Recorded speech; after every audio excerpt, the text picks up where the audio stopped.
ये नाते सूर्य का एक अस्थि फल था इनका। जैसे सूर्य के रथ के अंदर में 7 घोड़े लगते थे ना, इस तरीक़ा से उस रथ के अंदर में 7 घोड़े लगाए जाते थे।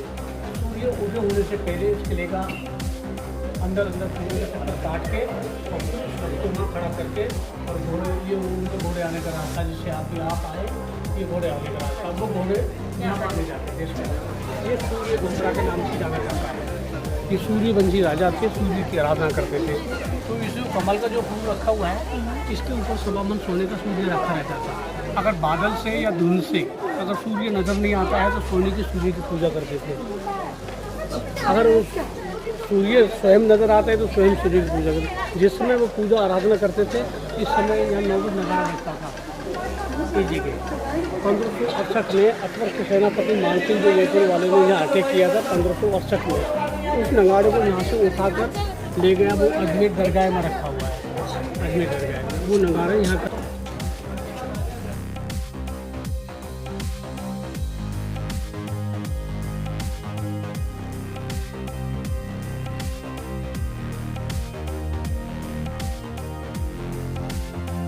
ग्राउंड देख रहे हैं, इस ग्राउंड में राजा लोग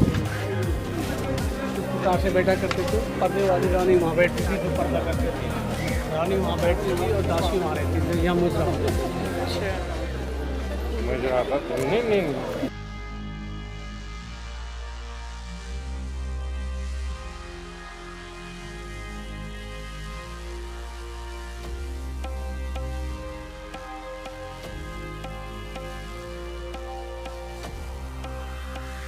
गाँव के टाइम में ये अनाज भंडार था, अनाज रखने के लिए।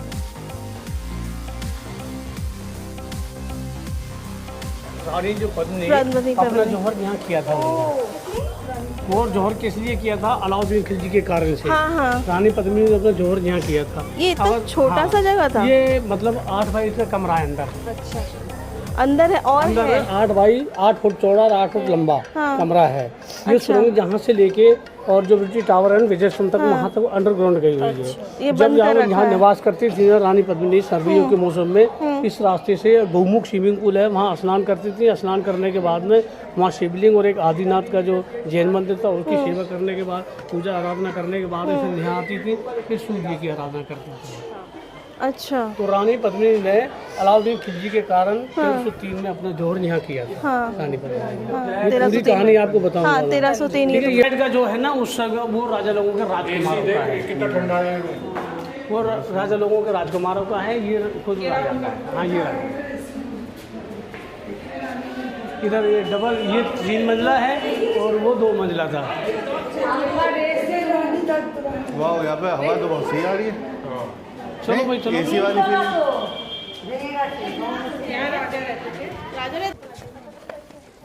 इस पूरे पैलेस के लिए बापा रावल ने 8वीं शताब्दी में राजमहल के रूप में इसको बनाया गया था। 8वीं शताब्दी में जो रावल वंश और जो राणा वंश थे, उन 2 लोगों ने, 2 वंशों ने राज इस पैलेस से किया है। ये उस पीरियड का शिव मंदिर था। अलाउद्दीन खिलजी जब 1303 में जब यहाँ आए थे, तो मूर्ति वगैरह सारी जो शिवलिंग वगैरह वो सारी खंडित कर दिया, है ही नहीं इसमें, सब हटा दी गई। मतलब बार बार मुग़ल, इस साइड में भी मुग़ल रहते थे, इस साइड में दिल्ली मुग़ल, इधर गुजरात में मुग़ल, तो दोनों तरफ से इनको परेशानी थी।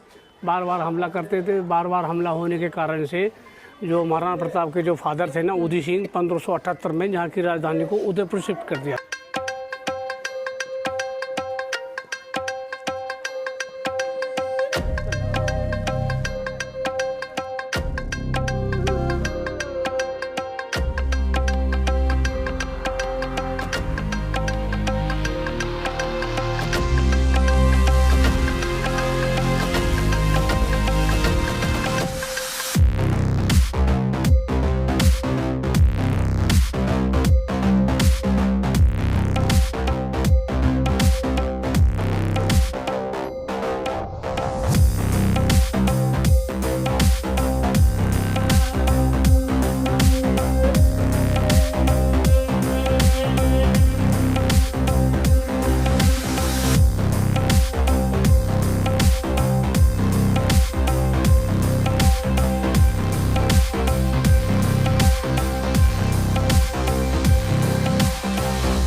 वो तो बहुत सारी औरतों ने किया था, 16,000 रुपये में किया। तो पर वो तो छोटा सा कमरा फिर कैसे करेंगे? एक ने किया ना। वो ऐसा है जी, देखो आप, मैं तो अनपढ़ आदमी था और आप लोगों की कृपा से मेरे को नौकरी मिल गया और 42 साल सर्विस कर लिया।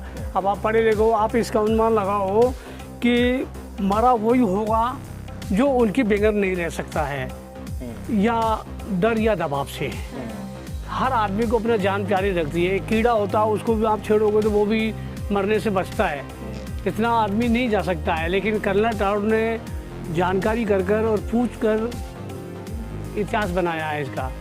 आपने 2 बात सही बोल दिया तो 2 बात गलत बोल दिया तो उसने लिखा है ना, इसलिए।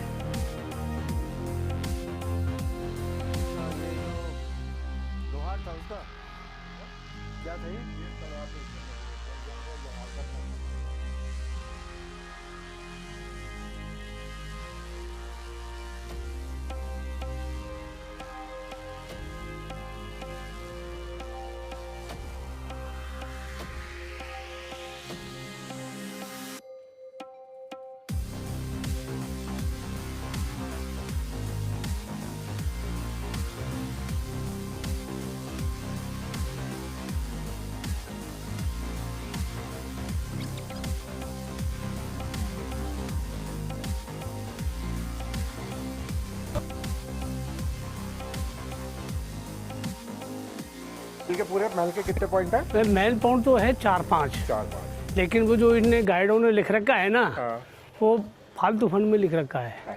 सभी जगह थोड़ी घुमाते हैं। कुछ होटलों के भी हैं इसमें फोटो।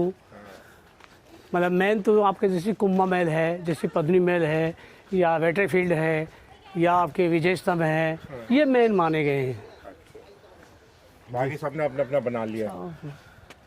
ये जो आप देख रहे हैं, ये सर्दियों के मौसम में, मतलब 4 महीने किसी भी रानी का पीरियड आया है, किसी का भी समय आया है, तो सर्दी के मौसम में यहाँ निवास करते थे हैं। फिर मीरा भी यही निवास करती थी। तो ये सर्दियों में रहने का विंटर पैलेस था। तोता ऊपर विंटर में। इसकी जो ठीक सामने ये जो पैलेस है, ये पन्ना दाई का पैलेस है, जो अपने बेटे चंदन सिंह को बलिदान देकर और उदय सिंह राजवंश को बचाया था उसने। दाई थी ना, पन्ना दाई के लड़का जो चंदन सिंह था, उसको बलिदान दिया और राजवंश को बचाया था। तो जो खंडवा का युद्ध हुआ था ना, खंडवा के युद्ध में महाराणा संग्राम सिंह के 80 घाव आए थे। 80 घाव से वो जख्म में ज़्यादा हो गए थे। तो बलबीर जो है दासी पुत्र थे, वो सेनापति थे। तो बलबीर ने दिमाग लगाया कि इनको हटा दें, तो दवा के रूप में उनको पॉइजन मिला के दे दिया। तो उसको पॉइजन से मारा गया था। फिर बलबीर ने सोचा कि भाई अब हम इसके पूरे परिवार को ही नष्ट कर दें तो हमारे पर वंश का राज रहेगा। तो संग्राम सिंह के 3 लड़के थे, भोजराज और विक्रम और उदय सिंह। भोजराज थे, वो बीमारी के कारण से नष्ट हो गए थे, जो मीरा के पति थे। मीरा के पति थे, वो बीमारी से ख़त्म हो गए। विक्रम थे, वो बलबीर ने लड़ाई से मार दिए। उदय सिंह जो छोटे थे, 5, 7, 8 साल के थे, तो उसने समझा कि हम उदय सिंह को भी ख़त्म कर देंगे तो फिर हमारा वंश ही चलेगा। तो उदय सिंह को मारने के जब षड्यंत्र रखे, तो पन्ना दाई को वो खबर लग गया कि उदय सिंह को मारने के लिए वो कर रहे। तो उदय सिंह को किसी भी प्रकार से कचरे की टोकरी में बंद करके या किसी प्रकार से चित्तौड़ से हटा दिया था। बलबीर जब मारने के लिए आया था उसको, उदय सिंह के लिए, तो उदय सिंह के कपड़े पहनाकर चंदन सिंह को उसके अपने लड़के के लिए यहाँ लेटा रखा था उन्हें। तो बलबीर ने पूछा कि भाई उदय सिंह कहाँ हैं? तो उदय सिंह उसने बता दिया महाराज ये लेट रहे। तो उदय सिंह ने उनके सामने उसके 3 टुकड़े कर दिए थे, पन्ना दाई के लड़के को। जब उसको 6 महीने बाद में पता चला कि भाई वो उदय सिंह नहीं मरा और उसका बेटा चंदन सिंह मर गया, तो चलो वो समर्थ होगा, लड़ेगा हमसे, तो इसके लिए 2 भाग करने के लिए उसने दीवार बना दी थी। वो दीवार है ना जो आपने गाड़ी खड़ी है ना, वो बलबीर दीवार बोलते हैं। वो दीवार बना दी। तो उदय सिंह जब समर्थ हुए और वो कुर्सी पे बैठे, जब लड़ाई टाकरा हुआ तो बलबीर को ख़त्म कर दिया। तो उसका सपना पूरा नहीं होने दिया, उसको 2 भाग करने की कोशिश कर रहा था वो बलबीर। ये पन्ना दाई का महल है, ये मीरा का महल है। मीरा से ही मतलब नहीं था, किसी का भी समय आया है। ये विंटर पैलेस के नाम से जाना जाता है सर्दी के।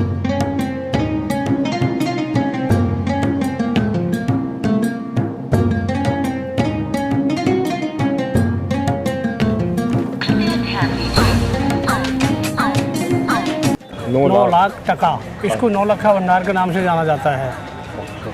लो इतना रहता था हमेशा। हमेशा राजाओं के टाइम में 9 लाख सिक्के सोने के इसमें रहते थे।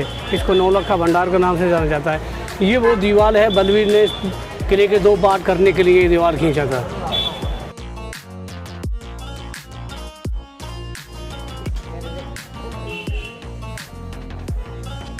ये उनका श्रृंगार करने का, रानी लोगों की श्रृंगार चोरी।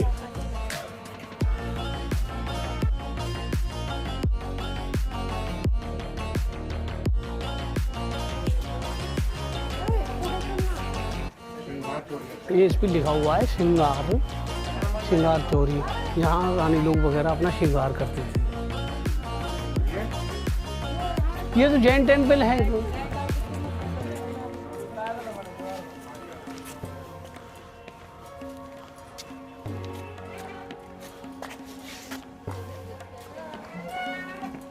ये क्या है? आ जाओ आप लोग। जैन टेम्पल।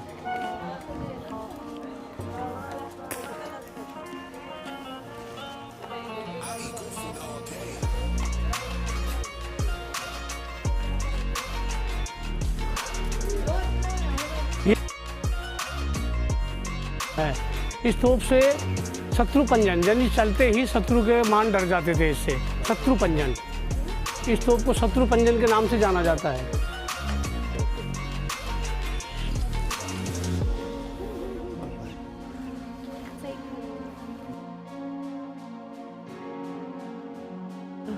नहीं, राजा कौन से राजा लेके आए थे? ये मतलब खंडवा के युद्ध में जो बाबर से युद्ध हुआ ना, उससे जीता तो ये सारी तोप जो है बाबर से लिखनाई थी उसने, महाराणा संग्राम सिंह ने। इन पास में तोप नहीं थी।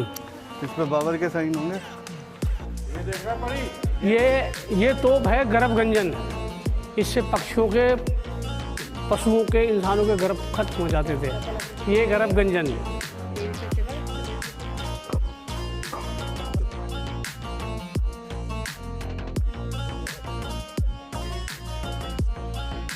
सोता था तब चलती थी, या सो के उठना है तब चलती थी, या वो खाना खाते थे तब चलती थी। हाँ, ये प्रिंट के लिए।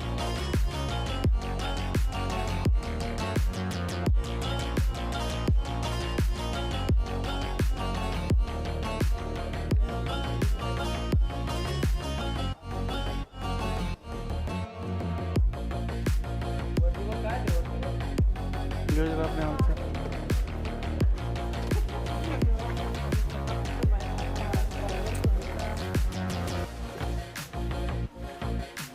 बस बस बस।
वीडियो ले मीरा मंदिर, मीरा मंदिर मीरा जी के लिए।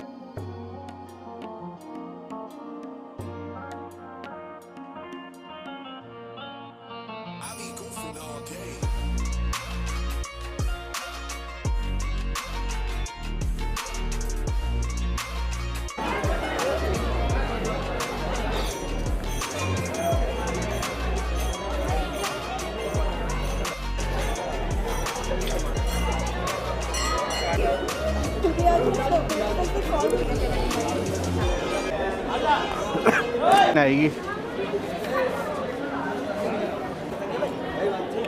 और बताओ, मंदिर के सामने ये सब नहीं करते। रुको, कर दिया हो गया। आ जाओ आप लोग अब मेरे पीछे पे। आगे आगे जाओ यार।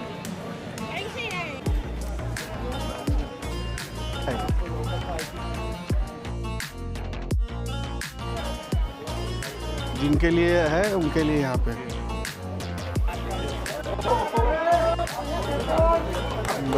मतलब कार लगा था ना 2021 में बंद हुआ है 2021 में। देख रहा ऊपर तक जाने देते कोरोना से पहले। हाँ जी। अब क्या हो गया? ये जो आप देख रहे हैं इसको विजय स्तंभ के नाम से जाना जाता है और इंग्लिश में इसको विक्ट्री टावर के नाम से जाना जाता है। विक्ट्री टावर है या विक्ट्री टावर है, मैं इंग्लिश हाँ विक्ट्री टावर इसको इंग्लिश में वो, और हिंदी में इसको विजय स्तंभ। राणा कुंभा ने 1440 के अंदर गुजरात और मालवा 2 स्टेट के राज्यों के लिए एक साथ में पराजय किया था। जब वहाँ से जब जीत कर आए थे तो उन्होंने दिमाग लगाया अगर हम कोई मेमोरी या कोई निशानी नहीं बनाएंगे तो लोग दिल दिमाग से भूल जाएंगे। तो राणा कुंभा ने इसके 14 से 48 में इसका निर्माण किया। 14 से 48 से लेकर 14 से 58 में इसको बना के कंप्लीट किया। 10 साल इसका बनने में लगा। 90 लाख खर्चा बैन हुआ उस जमाने में। 90 लाख 122 फीट की ऊंचाई है, 122 फीट और 9 ग्रह के आधार पर ये 9 मंजिल का है। शिव जी का जो डमरू है डमरू टाइप में बना हुआ है, बीच फर्स्ट में चौड़ा लास्ट में चौड़ा बीच में डमरू टाइप है। ये 122 फीट की ऊंचाई है, 157 की स्टेप है ऊपर जाने के लिए। 9 ग्रह के आधार पर 9 मंजिल का है ये। तो ये राणा कुंभा ने विजय की मालवा और गुजरात की जीतने की खुशी में इसका नाम विजय स्तंभ रखा गया है। रानी अगर सती होना चाहती थी तो इसके ऊपर चिता लगाकर और उस मंदिर में पूजा आराधना करती थी। पूजा आराधना करके और फिर उस अर्थी को लेके बैठती थी। उसमें आँच नहीं लगाई जाती, सूर्य की किरण से उसमें आँच लगती थी। सूरज यहाँ पे हैं? कभी सूरज में यहाँ तेज लग रहा मुझे। सूर्य के टाइम में उसकी शक्ति थी इन लोगों में, भक्ति थी। भक्ति की जोर होता है, भक्ति भगवान भी बस में होते हैं। ये जो आप ग्राउंड देख रहे हैं ये पूरा जो ग्राउंड है ये रानी कर्णावती का जोर स्थल है 1535 का। वो 1303 का और ये 1535 का। गुजरात के सुल्तान महमूद खिलजी ने यहाँ लड़ाई का इंटीमेटर दिया कि हम आपके चित्तौड़ पर आक्रमण कर रहे हैं। उस वक्त संग्राम सिंह खत्म हो चुके थे। यहाँ की महारानी कर्णावती थी, वो घबरा गई अब हम क्या करें। तो कर्णावती ने 2 दासी को बुलाकर राखी लेकर हुमायूं को भेजा था। वो 3 दिन में 4 दिन में पैदल के दिल्ली पहुंची और वो राखी हुमायूं को भेंट की और उन्होंने वो राखी कबूल की कि मेवाड़ की महारानी ने हमको धर्म का भाई समझ के हमको राखी भेजा है।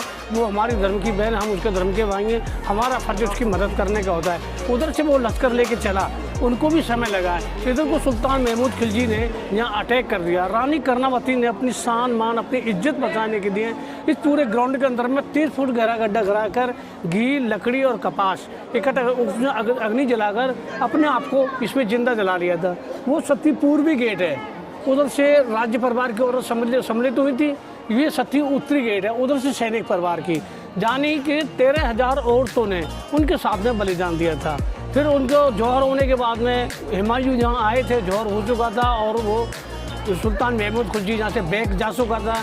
लेकिन फिर उसने उनका बदला लेने के लिए अहमदाबाद जाके उनसे बदला लिया और उनको पराजय किया सुल्तान महमूद खिलजी को हुमायूं ने। तो ये 1535 का जौहर स्थल रानी कर्णावती का है। वो सामने जो मंदिर देख रहे हैं वो राजा भोज उज्जैन नगरी के थे। इस राजा को परमिशन लेके वो मंदिर अपने निजी पैसे से बनाकर दोस्ती के नाते गिफ्ट में दिया था। उसमें 9 फुट लंबी मूर्ति है, जीभ को निकालने वाला, जीभ डालने वाला और पालन करने वाला, तीनों की एक साथ में मूर्ति है। वो सामने गौमुख है जिसमें नेचुरल वाटर 1200 साल से चल रहा है। बरसात होती है तो तेज हो जाता है, बरसात नहीं होती है कम। 1200 साल रात दिन बराबर चलता है, 1200 साल से लेकर हाँ अब भी है। वो नेचुरल वाटर है वहाँ। तो आप इस सीढ़ी उतर के आप जाइए, वो आप दर्शन करिए, दर्शन करके फिर ऐसे आके फिर वहाँ जाके दर्शन करके नेचुरल वाटर पी के आना। उदय सिंह की मदर थी और महाराणा प्रताप की दादी माँ थी, महाराणा संग्राम सिंह की पत्नी थी। इनने 1535 में किया। और एक जो तीसरा जो 3 हुआ ना, लेकिन तीसरे का जगह मालूम नहीं है ना, किसी भी गार्ड को पता नहीं है वो जगह कहाँ हुआ। जो फतेह जमल की वाइफ थी फूल कुमार, उनने भी किया था जौहर 1568 में, लेकिन उनका जगह का पता ही नहीं है कहाँ है।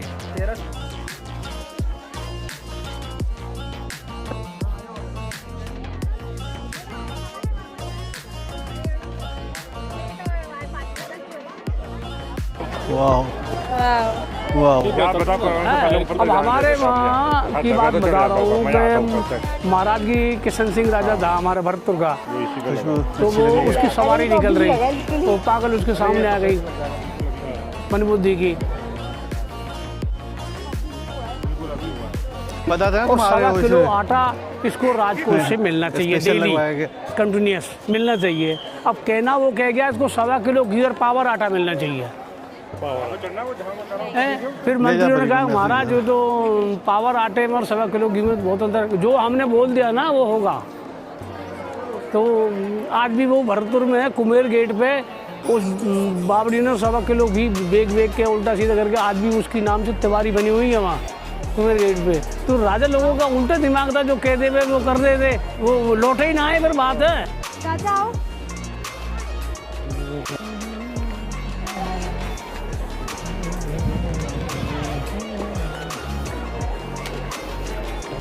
अंदर तो नहीं है मंदिर में, मतलब ही नहीं है।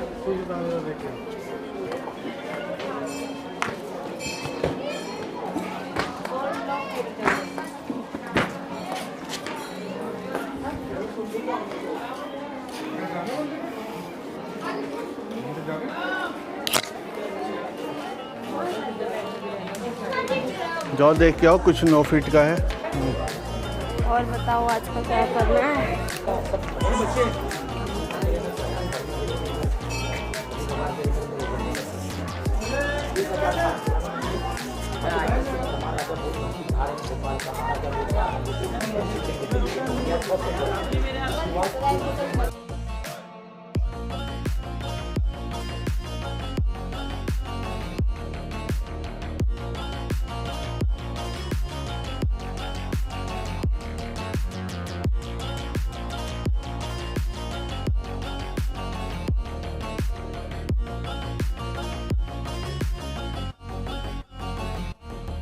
अरे ये वो कर हम आप लोग यही रहे।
कुछ नहीं होगा।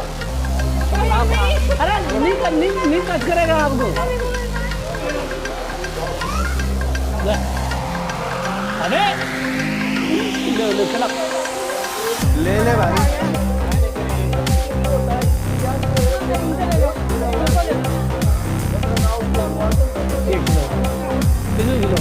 ये तो 10 बैठ जा, कोई दिक्कत नहीं है, कोई दिक्कत नहीं है।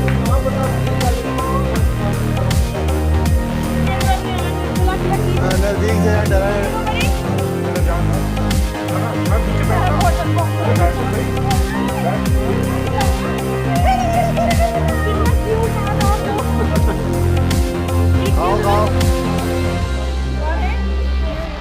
और ले आओ वहाँ जाके, मैं आवाज मार देता हूँ। डर के जो डराते हैं ना उनको तो काट ही लो।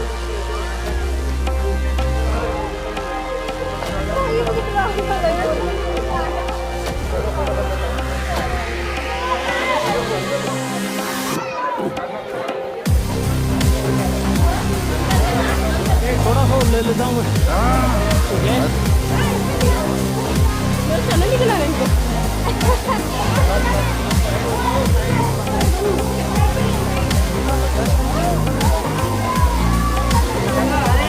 आ जाओ आप लोग,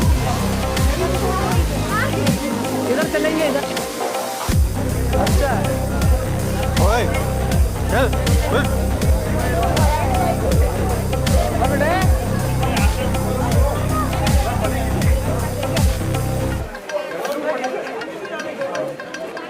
केस होती है ना मारवाड़ी यहाँ की, उसमें अगर फोटो निकलवाना आप है या नहीं नहीं बता देना। ये लोग ऐसे मारवाड़ी दिखते हैं क्या इनको? शक्ल दिखाना, मारवाड़ी से तो हम तो है ही सेठ। कुछ शक? हाथियों का स्विमिंग पूल चित्तौड़गढ़। भाई हाथ देख रहे हो परी? पक्का यही है पद्मावती का।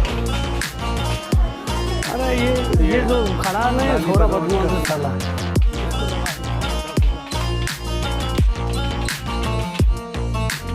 कूदो जल्दी। अब आप खड़े हो जाओ और आप सुनना है खाली, और नहीं। ये जो आप देख रहे हैं ये 13 किलोमीटर इस प्रकार से है, 30 किलोमीटर ये किला। 13 या 30 या 13 13 किलोमीटर, 13 किलोमीटर इस प्रकार से है ये, और 4.5 किलोमीटर इस प्रकार से है। तो किसी समय ये एक तरह का जंगल था, कुछ नहीं था। पांडव लोग, जो महाभारत के पांडव लोग थे, वो अपना अज्ञातवास काटने के लिए कुछ समय के लिए यहाँ अपना टाइम बिताने के लिए इधर आए हुए थे। तो जैसे आप गौमुख स्विमिंग पूल की तरफ गए ना, इस राइट हैंड पे एक लोहे की स्टेप लगी हुई है, वहाँ एक निर्भयनाथ संत रहते थे।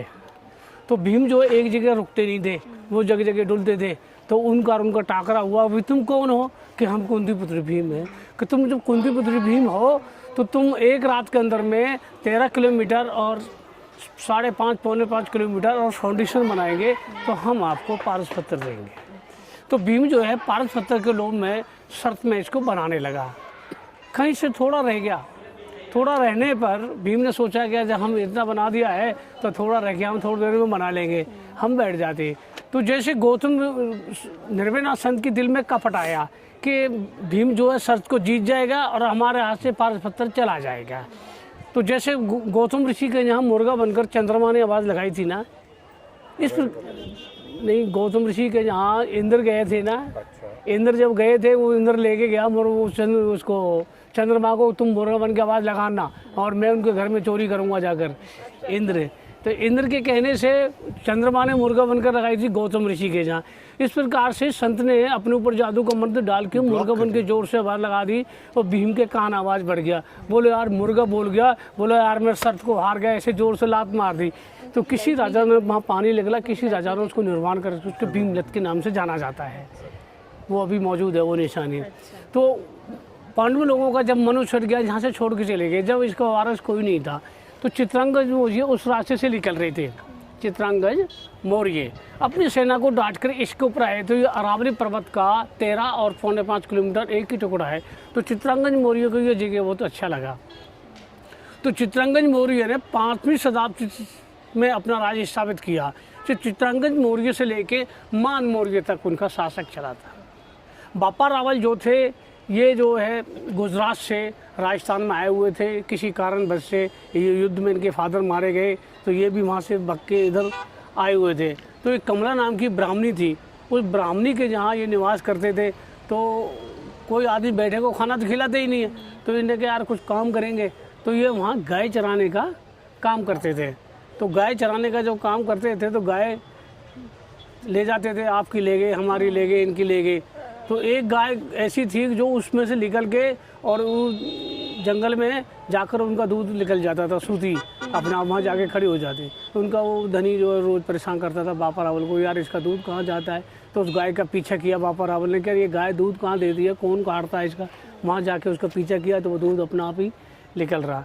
वहाँ जाके बापा रावल ने उसकी खोज न की, तो वहाँ शिवलिंग थी जहाँ एकलिंगी महादेव है।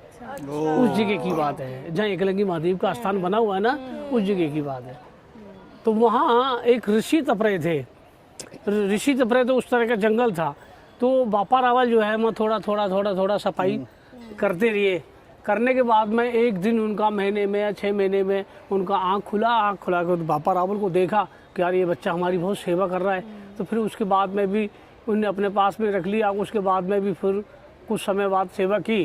फिर एक दिन ऋषि कहने लगे भाई आज हमारा अंतिम दिन है और आप हमारे फला टाइम पे आप आ जाना, हमें आपसे कुछ काम है। तो बापा रावल कोई काम से उलझ गए, नहीं जा पाए थे। तो उनका विमान ऊपर से आया।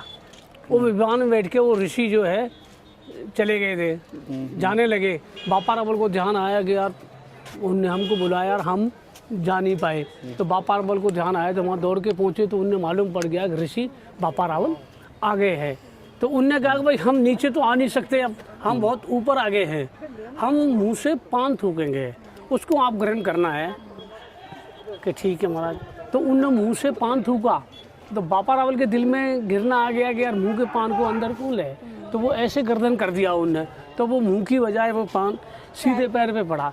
फिर ऊपर से आकाशवाणी हुआ अगर इस पान को तुम मुंह में ले जाते तो सदा के लिए अमर हो जाते।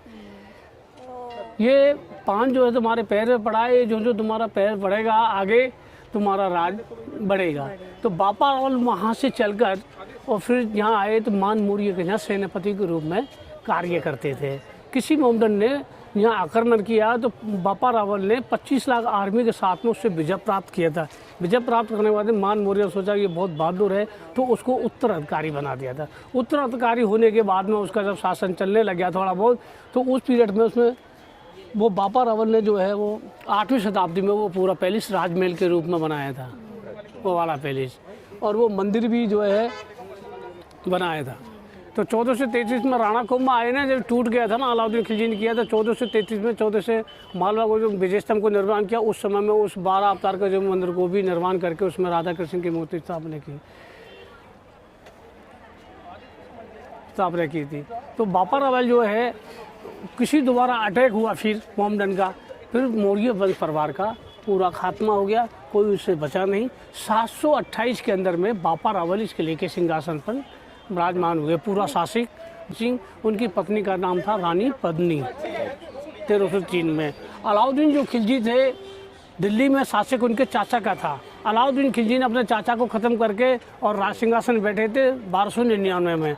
99 में उनका जब शासक आया तो रानी पद्मिनी की खूबसूरती सुंदरता के बारे आपने कहा, इनने कहा तो वो कहेगा यार बहुत सुंदर रानी देखी थी कभी। तो वो व्याकुल हो गया। तो कम सेना लाकर 1301 में यहाँ अटैक किया था किला थम्मौर होते हुए। वहाँ से दिल्ली से किला थम्मौर आए, किला थम्मौर से फिर यहाँ आए थे। तो 3 बार लड़ाई किया। 3 बार लड़ाई में अलाउद्दीन खिलजी नहीं जीत पाया, जहाँ से हार कर वापस दिल्ली के लिए चला गया। तो अलाउद्दीन खिलजी की ये मन के अंदर भावना ये रही कि रानी पद्मिनी को शाम दाम दिन से किसी प्रकार से हमें हासिल करना है। तो वो विचार बनाता रहा, षड्यंत्र उपाय बनाता रहा। फिर 1303 में 25 लाख सेना लाकर फिर यहाँ उसने 3 बार लड़ाई किया। 3 बार लड़ाई में अलाउद्दीन खिलजी नहीं जीत पाया। तो अलाउद्दीन खिलजी ने कहा कि यार हम पहले भी 3 बार लड़े, अब भी हम 3 बार लड़े, ये हमारे बस में और हमारे कब्जे में नहीं आ रहे, इनको किस प्रकार से हम इनको हरामें और किस प्रकार से इनको हम कब्जे में करें। तो अलाउद्दीन खिलजी ने अपनी सेना को 2 कदम या 3 कदम पे अपनी सेना के लेकर चारों तरफ लगा दी। इनके खाने पीने का जो राशन था ना, ब्लॉक पानी वगैरह सारा ब्लॉक कर दिया था। ये जब भूखे प्यासे मरने लगे फिर रावल रतन सिंह ने मीटिंग बुला कर भाई चलो अलाउद्दीन खिलजी से समझौता करते हैं, क्या चाहता है क्या नहीं चाहता है, हमारा खाना पीना हराम कर रखा है उन्होंने। तो यहाँ बड़े बड़े आदमी ले जाकर उनसे मुलाकात की। तो अलाउद्दीन खिलजी कहा भाई तुम हमें परेशान कर रहे हो, हमारा खाना पीना हराम कर रखा है, आप ये बताओ आप क्या चाहते हो, आप किस लिए यहाँ आए हो। तो अलाउद्दीन खिलजी ने कहा कि हम आपसे लड़ने और झगड़ने के लिए नहीं आए, हम रानी पद्मिनी की खूबसूरती सुंदरता के बारे में हमने सुना है, हम उनको देखना चाहते हैं सच है या गलत है। तो रानी पद्मिनी के हस्बैंड ने कहा कि हम आपको डायरेक्ट नहीं दिखाएंगे, हम आपको इनडायरेक्ट दिखाएंगे। कि बोला हम डायरेक्ट बजाय इनडायरेक्ट देखकर आपका मेवाड़ छोड़ के चले जाएंगे। तो अलाउद्दीन खिलजी को उस सामने वाले गेट से इसे ला के अंदर, और एक अंदर गोल कमरा है। तो अलाउद्दीन खिलजी उस कमरे में इस पोजीशन से खड़ा किया गया था उत्तर की तरफ मुंह करके, और दोनों तरफ कमांडो डगन तलवार लेके लगा दिए गए कि आपने अगर उत्तर की तरफ से दक्षिण की तरफ मुंह कर दिया, थोड़ा सा भी घुमा दिया तो हम आपकी सर कलम कर देंगे। तो अलाउद्दीन खिलजी सर कलम पहनने की वजह से उत्तर की तरफ देखता रहा और दक्षिण की तरफ उसने थोड़ी सी भी निगाह नहीं हिलाई, गर्दन नहीं हिलाई। फिर रानी पद्मिनी के हस्बैंड ने वो जो गोल कमरा, उस कमरे के अंदर रोशनदान है, वहाँ जाकर रानी पद्मिनी को आग्रह किया कि भाई हमें आपसे कुछ बात करनी है। रानी पद्मिनी उस समर पैलेस से बाहर निकलकर स्टेप पर आए थे। स्टेप पर आने पर उनका प्रतिबंध पानी पड़ा और पानी का जो प्रतिबंध है वो उत्तर वाले रिप्रेशन में दिखाई दिया। तो इस प्रकार से रानी पद्मिनी को डायरेक्ट के बजाय इनडायरेक्ट दिखाया गया था। तो रानी पद्मिनी ने दिखाने के बाद में रानी पद्मिनी के हस्बैंड ने कहा कि अब हमसे ये झगड़ा नहीं करेगा, अब इनकी जीदी जो हमने पूर्ण कर दिया, अब ये हमारा गेस्ट हो गया, अब इनको हमारा फ़र्ज इसको यहाँ से रिटर्न करके मेहमान के रूप में इसको इसकी फौज तक छोड़ के आना है। तो यहाँ से जब रिटर्न करके जब इनको वापस ले जाया गया था, तो जिस गेटों से आप आए ना अभी, ये 1440 में राणा कुंभा ने बाद में इनका निर्माण किया 7 गेटों का। ये जिस समय अलाउद्दीन खिलजी या अकबर का सेनापति या सुल्तान महमूद खिलजी आए थे, तब ये बैकग्राउंड था और फ्रंट रास्ता ये था। ये सूर्यवंशी राजा थे, इधर मुंह रखते थे।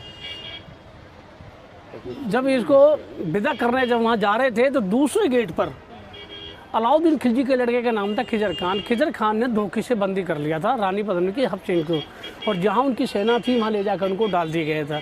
सेना को डालने के बाद में रानी पद्मिनी को मैसेज दिया कि आपका हस्बैंड हमारी कैद में है और आप हमारे साथ में दिल्ली चलने के लिए एग्री हो जाएंगे तो हम आपके हस्बैंड को आज़ाद कर देंगे। तो रानी पद्मिनी ने दिमाग लगाया कि इन लोगों ने हमारे साथ में धोखा किया और चाल चलाए, तो हम भी इन लोगों के साथ में कुछ चाल या धोखा करें। तो रानी पद्मिनी ने अपना वर्कर का बहाना लेके 700 पालकी मंगाया इसके ऊपर। तो 700 पालकी में एक पालकी में 2 जवान अपना लेडीज कपड़े के अंदर उसमें अपना हथियार छिपा के बैठे थे। एक पालकी खाली थी जिसमें गोरा नाम के सेनापति थे, वो रानी पद्मिनी की हम शक्ल थे, बिल्कुल टू कॉफ़ी। रानी पद्मिनी की शक्ल और उनकी शक्ल बराबर थी। वो रानी पद्मिनी के सगे भाई के लड़के थे। फर्स्ट नंबर के सेनापति थे बादल, जो उनके चाचा के लड़के थे।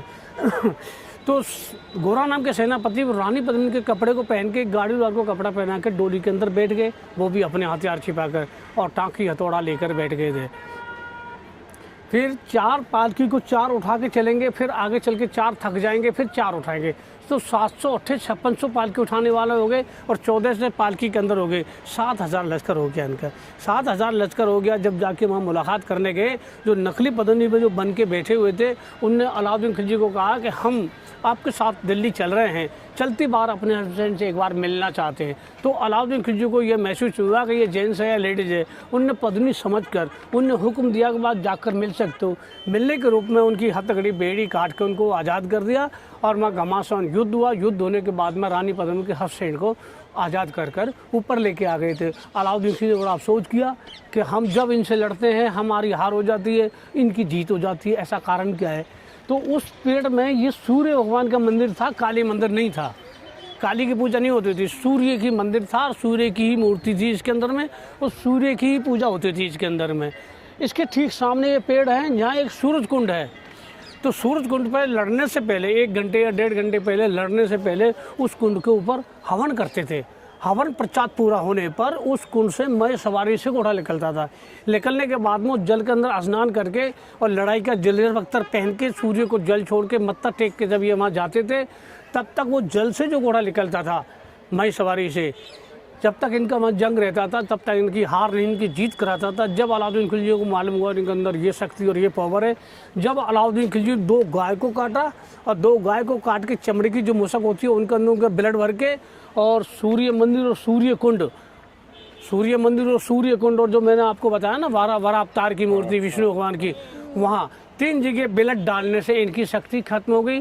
जब रानी पद्मिनी के हस्बैंड जंग करने गए वो समाप्त हो गए। रानी पद्मिनी को मैसेज मिलने पर कि भाई मेरे पति वीरगति को प्राप्त हो गए, तब उसने जो मैंने वो सुरंग बताई जोर करती तो अलाउद्दीन मरने तो देता, उसको पाने के लिए उसने 6 महीने 6 दिन जंग किया है।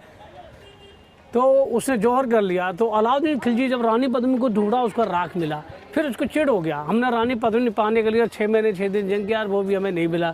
फिर उसका तोड़ फोड़ का मकसद हो गया। उस पीरियड में इस किले के ऊपर 113 मंदिर थे, जैन और शिव और भी मंदिर मिलाकर 113 मंदिरों को अलाउद्दीन खिलजी ने क्षतिग्रस्त कर दिया और अपने लड़के खिजर खान के लिए राज सिंहासन बैठाकर दिल्ली के लिए चला गया। 10 साल यहाँ शासन खिजर खान का रहा, खिजर खान का। तो उस समय में इसको खिजराबाद के नाम से जाना जाता था। खिजराबाद फर्स्ट में चित्रांगज के टाइम में इसको चित्रकूट के नाम से जाना जाता था। वो उसका नाम था चित्रांगज मौर्य, इसका नाम था चित्रकूट इस क्षेत्र का। फिर उसके बाद में बापा रावल आए थे, ये सिदोदिया वंश राजपूत थे। फिर बापा रावल ने इसको चित्तौड़ रखा नाम, इनका 728 से 1303 तक चला। फिर उसके बाद में राणा लोग आए नागदा से, इनके ये आए थे भीलवाड़ा के पास में जो हमीरगढ़ है, राणा हमीर आए थे। राणा हमीर ने खिजर खान को पराजय किया और यहाँ का कब्जा हासिल किया, यहाँ से हरा के उसको भगा दिया और यहाँ का कब्जा। हमीरगढ़ से देखभाल करते रहिए इस किले की। हमीर के लाखा हुए थे, लाखा के मुगल के राणा कुंभा मुगल के, यानी तीसरी पीढ़ी में।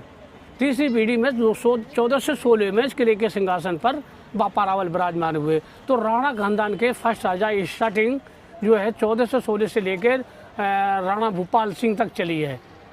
इधर को बापा रावल 728 से लेके रावल रतन सिंह तक, इधर को मौर्य वंश का फर्स्ट से 5वीं शताब्दी से लेके 8वीं शताब्दी मान मौर्य तक, इससे 3 वंशों ने राज किया है। ये कहानी है सारी, पूरा टोटल ये है मामला। चलिए बढ़िया।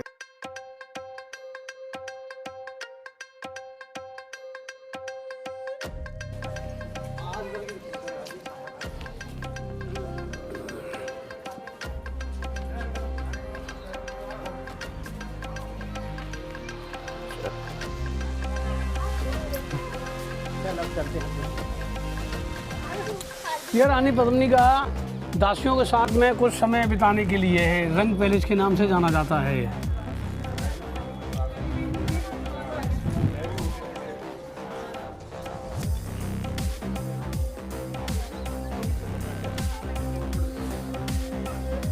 ये रानी पद्मिनी का समर पैलेस में जाना और इस पैलेस में आना, ये आवागमन रास्ता है। समझी भाई? आ जाओ, फिर भीड़ हो जाएगी।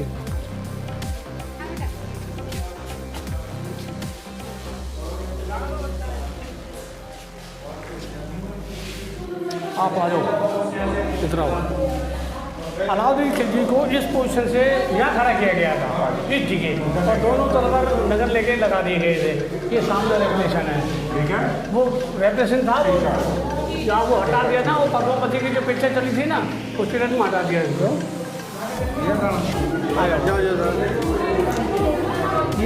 ये रानी पद्मिनी का समर पैलेस है। यहाँ रानी पद्मिनी के अफसर ने खड़ा होकर रानी पद्मिनी को आग्रह किया कि हमें आपसे कुछ बात करनी है। रानी पद्मिनी उस पैलेस से बाहर कर स्टेप पर आई थी, स्टेप पर आने को उनका प्रतिफल पानी पड़ा और पानी का जो प्रतिफल सामने वाले रेप्रेजेंट में दिखा दिया। इस तरीक़ा से उनको इनडायरेक्ट दिखाया गया। ये समर पैलेस था, ये 2 मंजिला 3 मंजिला है, 2 मंजिला। हाँ भाई समझ में नहीं देखा, आ जाओ।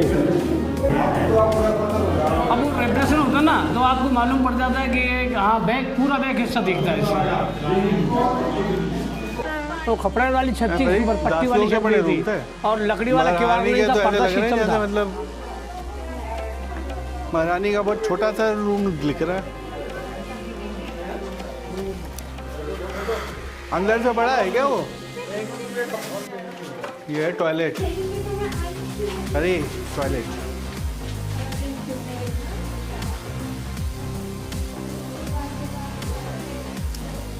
ये रानी पद्मिनी के कोई पियर वाला है या कोई मिलने आता, उनको बैग होने का समय खत्म हो जाओ, नाइट हॉल्ट यहाँ कराते थे ये गुस्ल स्नान करने का।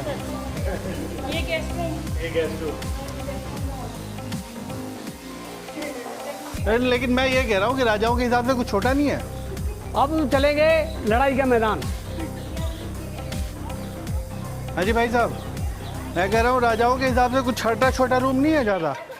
लड़ाई के मैदान चलते हैं। जाके बोलना पड़ेगा, ऐसे नहीं सुनता। अच्छा, गिरजा नाम के एक जैन थे इस राजा के खजांची, पूरे भारत की पदयात्रा दी जैन धर्म के लिए। उसको पूरा होने पर इस राजा से परमिशन लेकर 75 फुट ऊंचा आदिनाथ का टावर और दिगंबर का मंदिर दोनों अपने निजी पैसे से बनाया गिरजा नाम के जैन ने।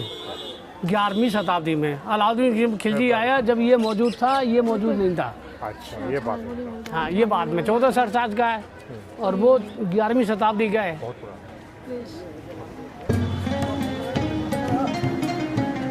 लड़ाई मैदान में होती थी। जगह कैसे डिसाइड होता था कि यही लड़ना? के ले गया यहाँ से। अच्छा। अष्ट धातु का कलश था, इतना मोटा मोटा वाला। उसको उठा के दिल्ली ले गया था। अच्छा। 1768 में अकबर को भरतपुर महाराजा जवाहर सिंह ने अटैक किया दिल्ली पे, वो उठाकर भरतपुर लेके आ गए थे। इन लोगों को मैसेज दिया कि आपका वस्तु यहाँ है, उन्हें ले जाओ आप। ये लेके नहीं आए, उनने अपने गेट पे चढ़ा दिया। वो आज भरतपुर में ये वो गेट जो यहाँ वाला है वो मौजूद है अभी। ये अपने धूप की फायरिंग और तेल छोड़ने वाला है, वो बीच का जो है धूप की फायरिंग का है। और ये जो पूरा लड़ाई के मैदान जहाँ तक आपको नजर जाएगी ये वो गेट है जिस गेट से अलाउद्दीन खिलजी के लड़के कैदर खान ने रानी पद्मिनी को हॉस्पिटल से गेट किया था, यहाँ से किया, यहाँ से बंदी बनाया था उन्होंने दो किसी। वो यहाँ छोड़ने आए थे। ये जो सूरजवंशी राजा थे सूर्य की तरफ मुँह रखते थे। 14 से 40 में राणा कुंभा ने बाद में उन गेटों को बनाया। वो एक ग्राउंड था, खड़े ये था। तो वो यहाँ छोड़ने आए थे, यहाँ पे उसने अपना कैंप लगाया था। हाँ, यहाँ काम लगा दिया, उसका सिंह का बंदी बना दिया। ये लड़ाई का मैदान है। इधर वहाँ पर ये पहाड़ी के अंदर